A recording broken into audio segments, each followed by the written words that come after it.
Well, well, well. So, yeah. One thing I don't like about doing it live is it doesn't really tell you when it's actually live. So I'm usually checking to make sure that clock is moving at the top. But I'm going to stick with it because I still don't think Google Camera is, since it's so-called update, able to record more than 10 minutes, it seems like. Certainly not 20 minutes. And this kind of at least streamlines the process for me. So here we go. Early in this year came out in 2-volume quarto the posthumous works of the learned Dr. Zachary Pierce, Bishop of Rochester. Or is it Rochester? I don't know. Being a commentary with notes on the 4 evangelists in the Acts of the Apostles without their theological pieces. Johnson had now an opportunity of making a grateful return to the excellent prelate, who, we have seen, was the only person who gave him any assistance in the compilation of his dictionary. The bishop had left some account of his life and character written by himself.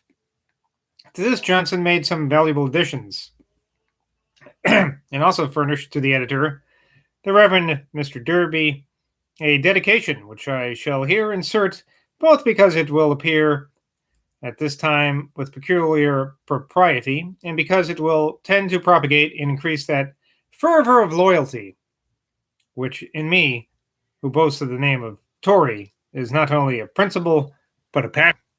Fucking Tories. Anyway, we'll forgive him for now. To the king. Sir, I presume to lay before your majesty the last labors of a learned bishop, who died in the toils and duties of his calling.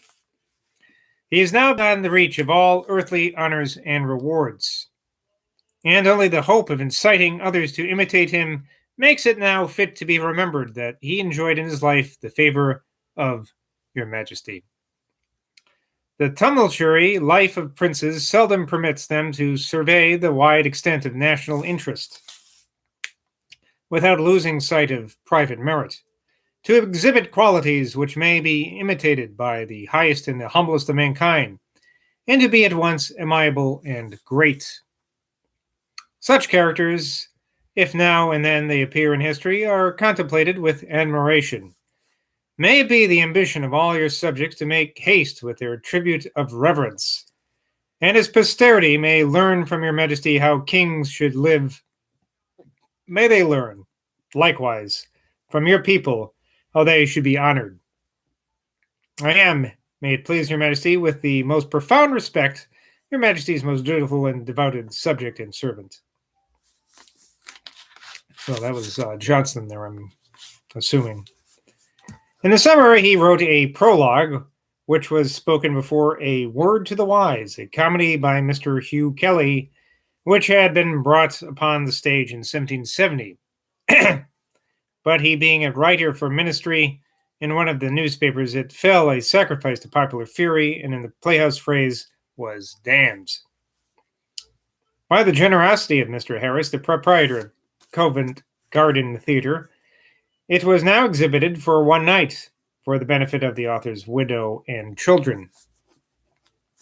To conciliate the favor of the audience was the intention of Johnson's prologue, which, as it is not long, I shall here insert as a proof that his poetical talents were in no degree impaired. Oh boy, and here's, we haven't had one of these in a while, a rhyming poem of the time period, which I always find pretty fudging stupid. Here we go.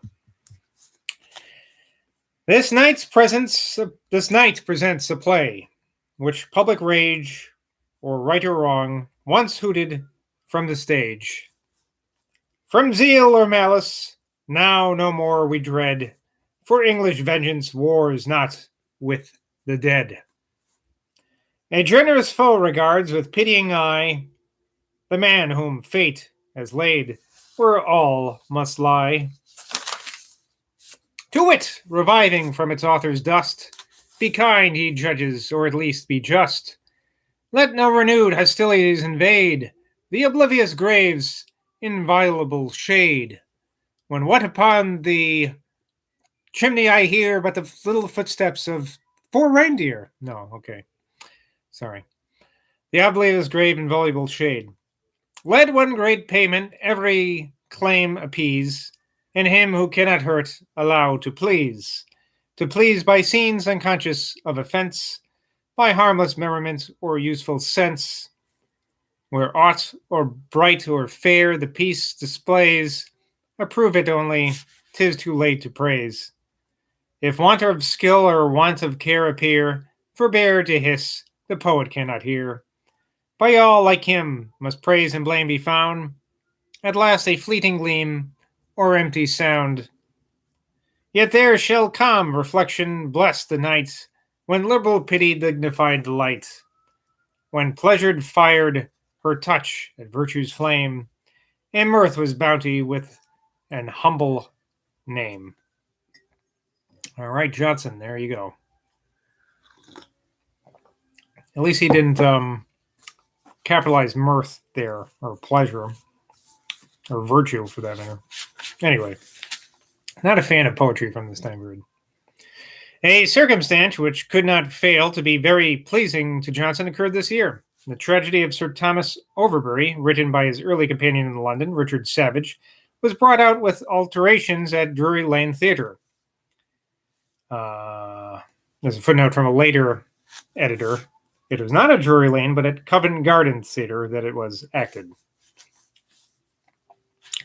The prologue to it was written by Mr. Richard Brinsley Sheridan, in which, after describing very pathetically the wretchedness of ill-fated Savage, at whose birth was given no parent but the muse, no friend but heaven, he introduced an elegant compliment to Johnson on his dictionary, that wonderful performance which cannot be too often or too highly praised, of which Mr. Harris in his philological inquiries justify and liberally observes, quote, such is its merit that our language does not possess a more copious, learned, and valuable work, unquote. The concluding lines of this prologue were these. So pleads the tale that gives to future times the son's misfortunes and the parent's crimes. There shall his fame, if owed tonight, survive, fixed by the hand that bids our language live. I think it's supposed to be live. So survive, I guess. I don't know. Yeah. Sorry.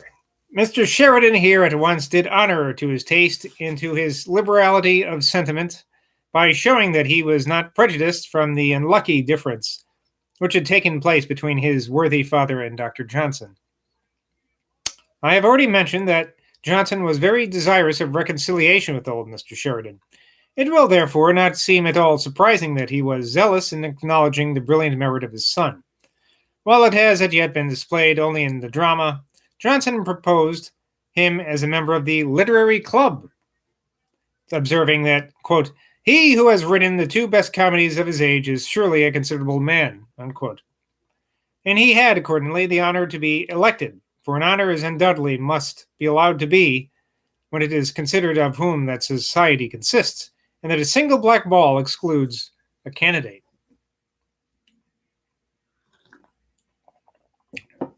I know I wouldn't make it in there. Here's a letter, Mr. Boswell to Dr. Johnson, July 9, 1770. There's a footnote here that says, actually, this is from June 9th, not July.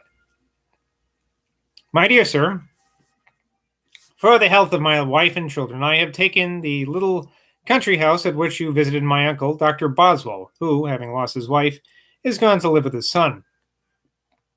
We took possession of our villa about a week ago. We have a garden of 3/4 of an acre, well stocked with fruit trees and flowers and gooseberries and currants and peas and beans and cabbages and etc. and etc. And my children are quite happy. I now write to you in a little study, from the window of which I see around me a verdant grove, and beyond it the lofty mountains called Arthur's Seat. Your Your last letter, in which you desire me to send you some additional information concerning Thompson, reached me very fortunately just as I was going to Lanark to put my wife's two nephews, the young Campbells, to school there, under the care of Mr. Thompson, the master of it, whose wife is sister to the author of The Seasons. She is an old woman, but her memory is very good, and she will with pleasure give me for you every particular that you wish to know, and she can tell. Pray, then, take the trouble to send me such questions as may lead to biographical materials. You say that the life which we have of Thompson is scanty. Since I received your letter, I have read his life, published under the name of Cibber, but as you told me, really written by Mr. Shields. Now, you'll recall, see page 738. That's not actually correct. It was really a combination of both, I believe, or maybe even more Cibber. And written by Dr. Murdoch, one prefix to an edition of The Seasons, published at Edinburgh, which is compounded of both, with the addition of an anecdote of Quinn's receiving Thompson from prison. The abridgment of Murdoch's account of him in the Biographia Britannica, and another abridgment of it in the Biographical Dictionary, enriched with Dr. Joseph Warden's critical panegyric on The Seasons in his essay on the genius and writing of Pope. There's a word you don't see too much. Panegyrick, panegyric. From all these, it appears to me that we have a pretty full account of this poet.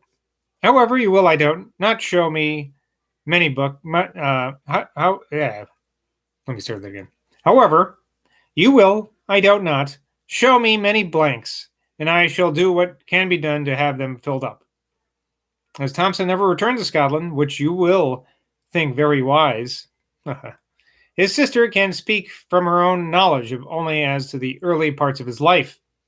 She has some letters from him which may probably give light as to the more advanced progress, if she will let us see them, which I suppose she will. I believe George Lewis Scott, footnote here, formerly sub-precetor to his present majesty and afterwards a commissioner of excise, and Dr. Armstrong are now his only surviving companions, while he lived in and about London. And they, I dare say, can tell more of him than is yet known. My own notion is that Thompson was a much coarser man than his friends are willing to acknowledge. His seasons are indeed full of elegant and pious sentiments, but a rank soil, nay, a dunghill, will produce beautiful flowers.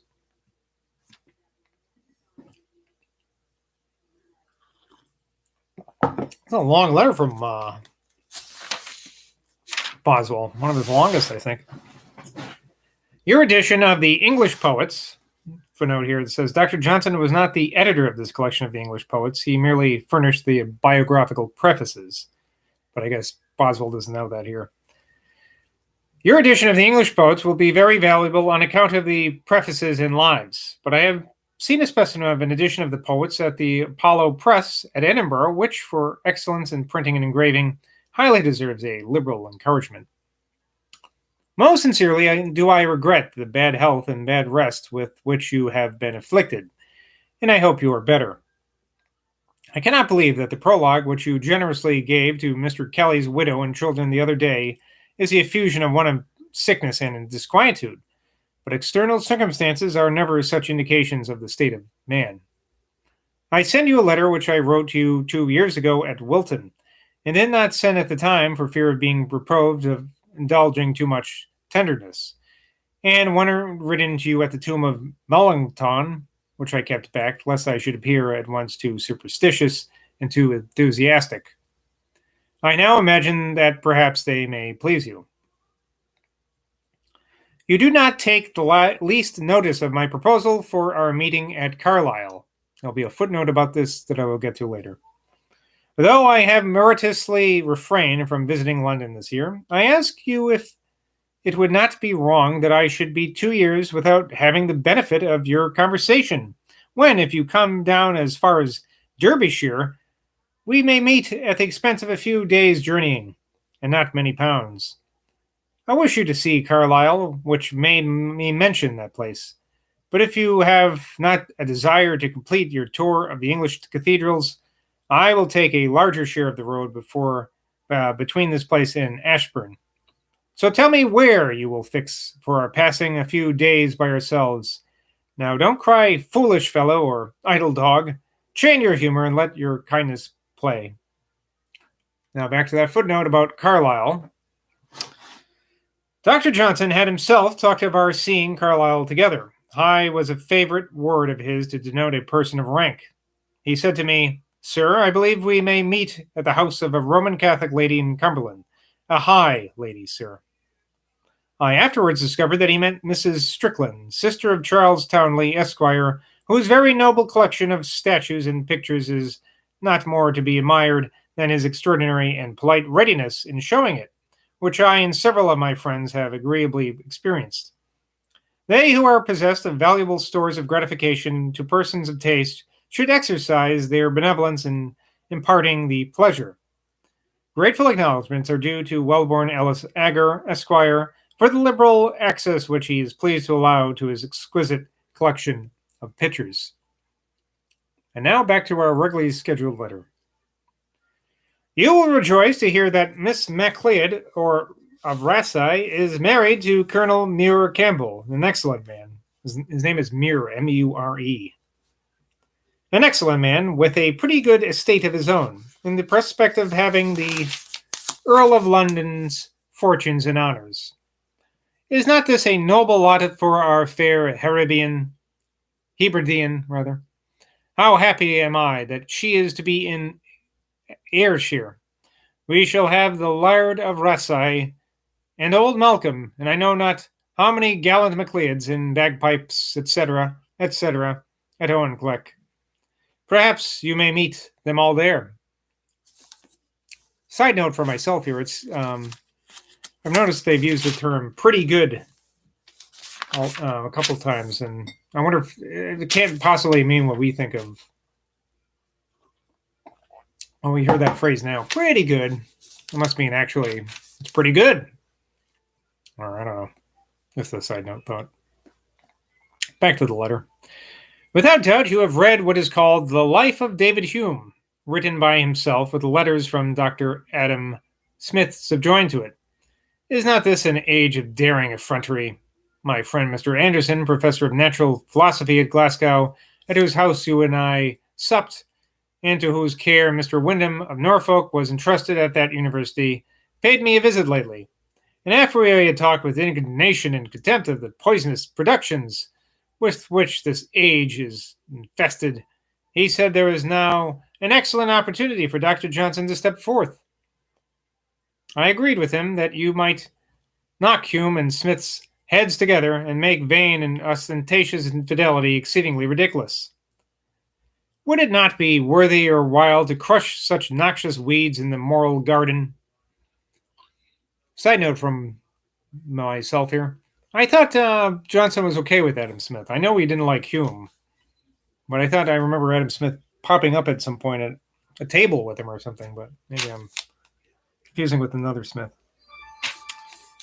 You have said nothing to me of Dr. Dodd. I know not how you think on that subject, though the newspapers give us a saying of yours in favor of mercy to him.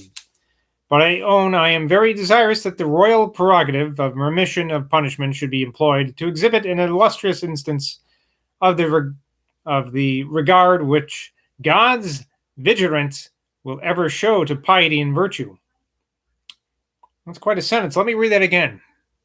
But I own I am very desirous that the royal prerogative of remission of punishment should be employed to exhibit an illustrious instance of the regard which God's vigilant or vicegerent will ever show to piety and virtue.